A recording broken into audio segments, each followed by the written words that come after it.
Hi there guys, I'm Nikhil from GreedyTech, and in this video I'll be talking about all the best features of Samsung Galaxy M40. By the way guys, I've already made a dedicated video for the tips and tricks section where I've talked about many things which I won't be covering in this video. So definitely check out that video, link will be in the description. Now with that said, the first best thing about this phone would definitely be that punch hole design. This phone is the first phone in the Indian market to come with a punch hole design under 20,000 rupees, and it does look pretty cool. Even the display is pretty good. This phone sports a 6.3-inch TFT Infinity O display with Full HD Plus resolution with the new 19.5:9 aspect ratio that gives it 91.8% screen to body ratio. It even has a 2.5D curved Corning Gorilla Glass 3 for protection. Now the picture quality of this display is also pretty good, especially the contrast ratio is great because of that TFT display. Now the next best thing about this phone would definitely be performance. Under the hood, this phone sports a Snapdragon 675 processor with Adreno 612 GPU with 6GB of RAM and 128GB of storage. These are the Antutu and Geekbench scores. And just like you might expect, performance on this phone is pretty good, whether it's gaming, PUBG or regular usage. Everything was top notch, there were no hiccups whatsoever. Now the next best thing about this phone would definitely be fast charging. Yes, this phone also supports fast charging and comes with a 15 watts power adapter inside the box. It even has a Type-C charging port and comes with a decently large 3500 mAh battery. It takes almost 90 minutes to charge the phone completely, and even the battery life is pretty good. Now going on next, this phone also has support for dual SIM with Dual-O LTE, and it even has support for native video calling. So that's pretty cool. Next, this phone also comes with the face unlock feature. It's fast, it works pretty well in good lighting conditions. Even in low lighting conditions it works, but it is kinda slow. I'd rather use the fingerprint scanner. Now going on next, this phone also comes with some pretty good cameras. On the rear, it has a triple camera setup with a 32 megapixel primary camera with f1.7 aperture, followed by an 8 megapixel ultra wide angle camera with f2.2 aperture, and at the end you get a 5 megapixel camera for depth sensing, that's to take portrait shots. On the front, it has a 16 megapixel camera with f2.0 aperture inside that punch hole design, and it does take some pretty good selfies. These are some sample shots.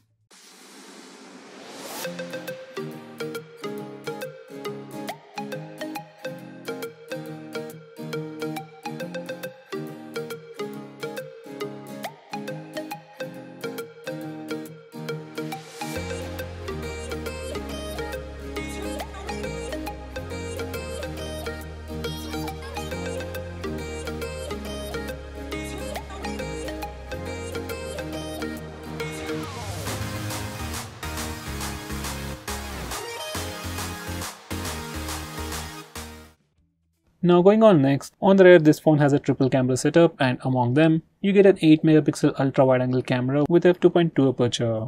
These are some sample pictures taken using the ultra wide angle camera.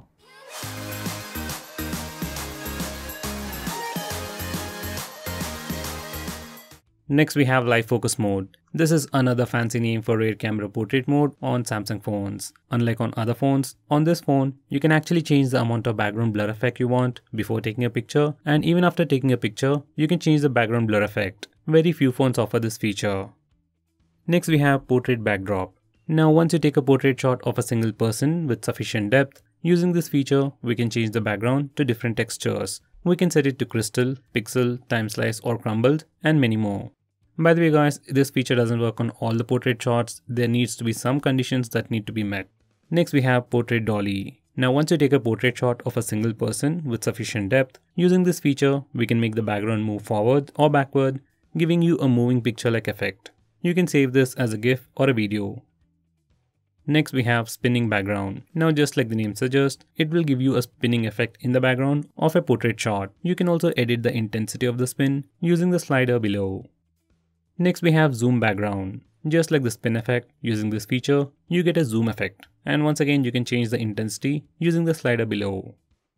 Next we have color point. Now once you enable this feature, subject is in color and the background is in black and white, you get a pretty cool looking effect. Even this feature works only on portrait shots, and there needs to be a sufficient distance between the subject and the background. Next we have live focus for selfie.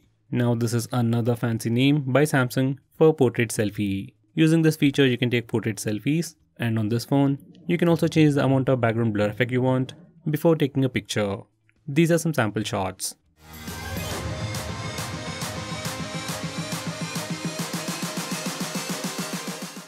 Next we have wide angle selfie. Now the front camera on this phone has a wide angle lens, but by default it crops it to give you a regular size selfie. If you want a much wider selfie, you can get it with just a click of a button. These are the sample shots.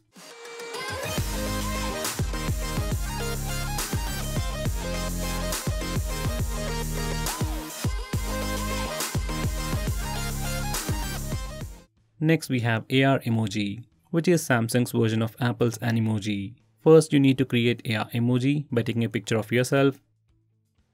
Then you can customize it according to your preference. You can change the skin tone, hairstyle, beard style. You can literally change everything about the emoji. Then you can take pictures of your emoji making weird expressions. You can also stick the emoji to your face like a sticker and then take pictures. You can also share your custom emoji with anyone, anywhere directly from the Samsung keyboard app.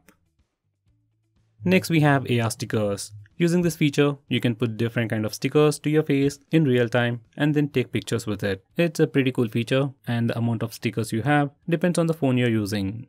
Next, this phone also offers electronic image stabilization while recording video. Here's the sample footage. Next, this phone also supports super slow motion video recording. And here's the sample footage. In this mode, we can only record for few seconds.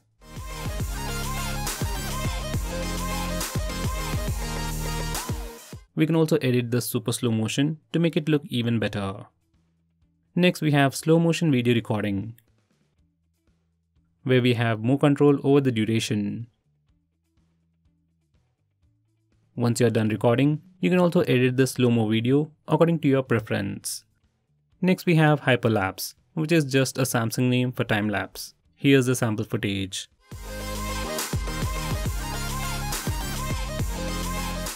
Next we have Scene Optimizer. It's like AI mode for Samsung phones. It is enabled by default all the time and you can disable it very easily by a click of a button. This feature intelligently detects the scene and optimizes each shot to give you picture perfect composition. These are some sample shots.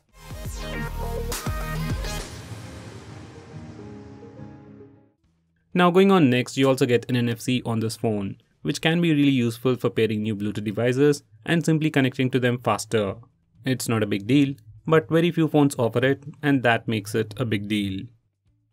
Next we have navigation gestures, and Samsung likes to call it full screen gestures. Just enable this feature and the navigation bar is replaced with 3 lines. You can swipe from the right side to go back a step, swipe from the center to go home, swipe from the left side for recent apps. You can swipe and hold at the center for Google Assistant. Personally, I like the implementation of MIUI on Xiaomi phones and Android Q. Next we have split screen mode. To open any application in split screen mode, you need to first open that application, go to the recent apps page, click on the app icon and select open in split screen. Then that application will open in a split screen and you can select the secondary application from your recent apps, or you can go to the home screen and select the secondary application from there. You can find this feature on all Android phones and this is how you can use it on this phone. Next we have pop-up view, which opens an application in a floating window. Opening an app in pop-up view is similar to split screen mode. Once you open an application in a pop-up view, you can change its transparency, make it a bit transparent. You can minimize it to a floating bubble, just like Facebook chat heads, maximize it or even close it. I would recommend you not to use this feature as it is resource intensive. Next we have smart pop-up view. This feature allows you to open applications in a pop-up view every time you get a notification from that application. First, you need to enable this feature for the desired application. Once again, it's better not to use this feature. Next we have night mode. This is one of my favorite features on this phone. Once you enable it, most of the UI elements change color from light to dark or black. You can just turn it on from the notification toggles or schedule it to turn on and turn off automatically at a specific time. Using this mode strains your eyes less at night, saves battery. Next we have smart alert. Once you enable this feature, every time you pick up your phone will vibrate if you have a missed call or a message. Next we have easy mute. Once you enable this feature, you can easily mute incoming calls or alarms by placing your hand on your phone or by turning your phone face down. Next we have one-handed mode. Now once you enable this feature and swipe from the bottom left or right corner of the screen size will shrink, your phone will become much more usable with a single hand. Once you're in this mode, you can click the arrow button to switch the screen left side or right side and click in an empty area to go full screen. If you don't like the gesture, you can select the second option and click the home button 3 times to use the phone in one-handed mode. Next we have lift to wake. Now this feature is self-explanatory. Once you enable this feature, you can simply lift your phone to wake it up. This can be quite useful if you are using face unlock feature. You just need to raise your phone, it'll see your face and then unlock your phone. Next we have smart stay. Once you enable this feature, your phone's display will stay on as long as you're using it. This is a really useful feature for people who read a lot on your phone. Let's say you're reading an article or a book on your phone, then the display won't turn off at screen timeout. Next we have digital well-being. Now this is actually a feature from Google, so it should be on all the Android phones. Now this feature will record all your activity on your phone, like how long you're using your phone, which apps you're using a lot, and how many times you have opened a particular application. So this feature gives you all that information, and you can see which apps you open frequently and which apps you're addicted to. You can also restrict app usage by using this feature. Next we have wind down. Now this feature is built into the digital well-being application, but it has its own unique features. Now this feature wind down will help you sleep quickly at night. You can turn it on manually or schedule it to automatically turn on at a specific time. Once you set it up and it's turned on, it changes the screen to grayscale, that's black and white, and blocks notification. It can also turn on do not disturb mode, so you won't be disturbed with annoying notifications. Next we have flash notifications. Once you enable this feature, every time you get a notification or a call, flashlight blinks to give you a visual indication. It's good when you need it, but it can be quite annoying. Next we have auto call recording. Now this feature allows you to record calls automatically on your phone, whether you get a call or make a call. You can enable this feature from the phone dialer settings. Now going on next, we have the option to change the font on this phone. Usually most Android phones don't give you this option, but on this phone, you can change the font. By default, you get 3 different fonts, and if you're not happy with them, you can download more from the Samsung store. Next we have Game Launcher. Now once you enable this feature, it will create a folder called Game Launcher on your home screen, and you can keep all your games in that folder. Now from this interface, you can change your performance mode. You can set it to balanced, power saver, or even high performance. So once you set up your power profile, every time you open a game, your phone will automatically switch to that power profile. Besides that, we also get the option to mute sound for all games at once. Now that's not all. Once you open any game that's listed in the game launcher, you'll see extra buttons on the navigation bar. One button at the top to lock the screen and another button at the bottom for extra options. Once you click it, you get additional options for do not disturb mode, blocking calls, taking a screenshot, recording video, and a lot more crazy stuff like that. Now going on next, we have swipe to call or send message. Once you enable this feature in the default phone dialer application, you can simply swipe left or right on a contact or a call log to make a call or send a message. It's not a great feature, but a very nice shortcut that's available only on the Samsung phones. Next we have Dual Messenger, which is like Dual Apps for Samsung. Using this feature, you can have 2 Snapchat accounts, 2 Facebook accounts, or even 2 WhatsApp accounts on the same phone. Now this feature might seem awesome, but it only works with few applications. Like if you want to use 2 Paytm accounts on the same phone, you can't do it using this feature. With that said, if you really want to do it, like if you want 2 Paytm accounts on the same Samsung phone, you can try using Secure Folder feature. Now going on next, we have caller ID and spam protection. In your default phone dialer, we have a feature called caller ID and spam protection, and it just does what it says. Every time you get a call from any unknown number, it tries to trace it, give you a name, and will try to intimate you if it is a spam call. I'll definitely recommend you to use this feature. Now going on next, this phone also has Dolby Atmos sound enhancement. You can enable it by using the toggles or by going to the sound settings. Once you enable it, you have different sound profiles like auto, movies, music and voice, and depending upon the sound profile, you will get different audio experience. Right now this feature is only available if you're using a headset. Now going on next, this phone even comes with Samsung themes, or just the themes. You literally have hundreds of themes to choose from, both free and paid, and you can completely change the look and feel of your phone. Starting from wallpapers to UI elements to app icons, it literally changes everything. Now going on next, we have maximum power saving mode. On previous Samsung phones, it was called as ultra power saving mode, and once you enable this feature, it will decrease the screen brightness, set speed limiter, restrict background network usage, limit the number of apps that you can use, and apply a dark theme. On the whole, it does all these things to improve the standby time of your phone. Now even in this mode, you can still use Wi-Fi, Bluetooth and mobile data, and use some regular applications like YouTube, Facebook, and even use the camera application. If you're on a very long journey, just enable this mode and you can have great battery life. Now going on next, we can also increase the touch sensitivity of the display. Now most of the time, if you add a screen guard or a tempered glass to your display, touch sensitivity might go down. In that case, you can use this feature. Now going on next, we have lock screen stories. If you want to see something interesting and useful information every time you see the lock screen, just enable this feature. Once done, every time you try to unlock the phone by going to the lock screen, you will see a different story. Now going on next, we can also reduce animations on this phone. Now for some reason, if you want to reduce animations and thereby reducing the CPU load, then you can do it on this phone by just disabling this toggle. Even if you reduce animations, there are still some animations going on. And for some reason, if you want to completely remove animations, you can do it from the accessibility settings. Personally, I'll stick with animations even at a cost of performance and battery life. Now going on next, we can also disable fast charging.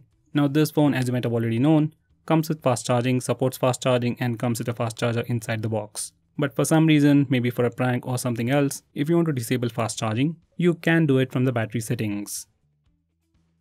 Now going on next, this phone also has wideband L1 support. That means you can stream high definition videos from Netflix and Amazon Prime on this phone. This is kind of a big deal if you watch a lot of video content on your phone. So guys, that's pretty much it for this video. Thanks for watching. If I missed out on anything important, do let me know by commenting below this video, and definitely check out my video on the tips and tricks section where I'll be talking about many things which I didn't cover in this video. By the way guys, if you're planning to buy this phone, use the link in the description. It always helps the channel. And if you want us to make any specific video or if you have any questions, tweet out to us with the hashtag ASKGREEDYTECH on Twitter and we will try to make it as soon as possible. I'm Nikhil from GreedyTech signing off. Have a nice day.